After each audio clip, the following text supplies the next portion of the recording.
Bonjour et bienvenue au Tivou du mercredi 6 octobre 2021. Notre dévotionnel pour les jeunes, écrit par le pasteur Chris Oyakilome et offert par les vérités de l'Évangile. Le thème que nous avons ce matin est propulsé dans l'abondance. Ce que tu dois savoir, c'est que souffrir n'est absolument pas nécessaire. La Bible nous dit dans Hébreux 4, verset 3, « Pour nous qui avons cru, entrons dans le repos. Selon qu'il dit, « Je jurai dans ma colère, ils n'entreront pas dans mon repos. Quoique ses œuvres eussent été achevées depuis la création du monde. » Robin et André étaient en plein milieu d'un débat enflammé. André avait pour opinion que Christ est uniquement venu nous sauver du péché et que la souffrance prendrait fin uniquement lorsque nous irons au ciel. Robin, cependant, affirmait que Jésus avait délivré le chrétien de la souffrance et de toutes sortes d'infirmités.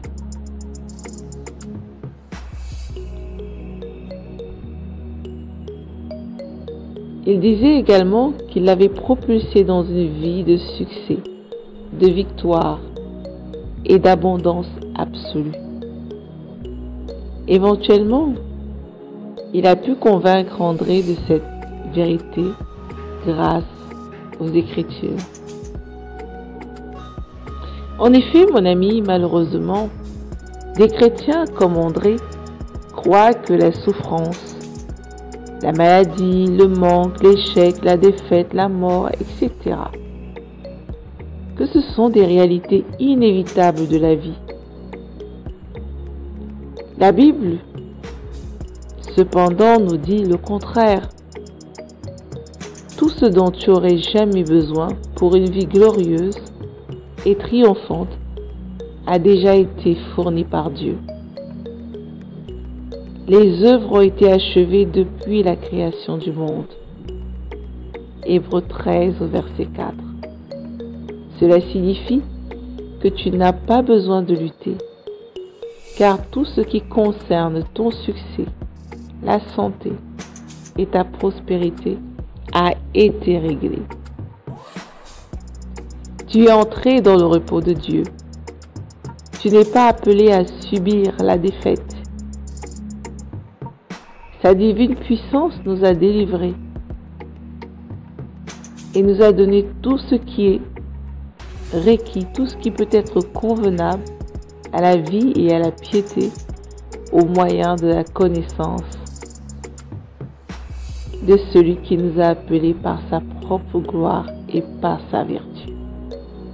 Tu peux le lire dans 2 Pierre 1 au verset 3. En effet, pour le chrétien, souffrir n'est absolument pas nécessaire. Si tu prêtes attention à la parole de Dieu et que tu t'assures de faire ce qu'il dit, tu vivras une vie accomplie. Crois et reçois cette vérité avec foi aujourd'hui. Tu as été établi sur le chemin du succès et de la victoire. Dieu l'a fait avant même que tu n'entres en scène. Il a fait de toi un succès et a ordonné la prospérité avant que tu ne sois né, d'être avec toi. Rien dans cette vie n'est trop bon pour toi, car tu es la postérité d'Abraham, appelée à une vie de puissance, de gloire, de succès et de vertu. Je t'invite à méditer encore plus sur le thème dans 2 Pierre 1 au verset 3 et dans Hébreux 4 au verset 10. Mais avant, prions ensemble.